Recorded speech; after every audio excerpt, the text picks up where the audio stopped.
জিরে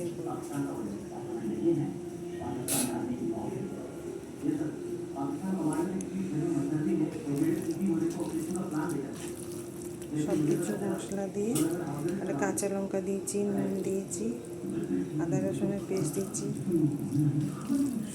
শুকনো লঙ্কা মিক্সিতে পেস্ট করেছি, করে দিয়েছি গুঁড়ো, নুন দিয়েছি, লেবু দিয়েছি,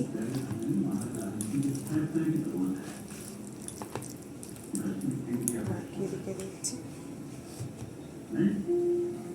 দেখছি এটা সিদ্ধ হয়েছে।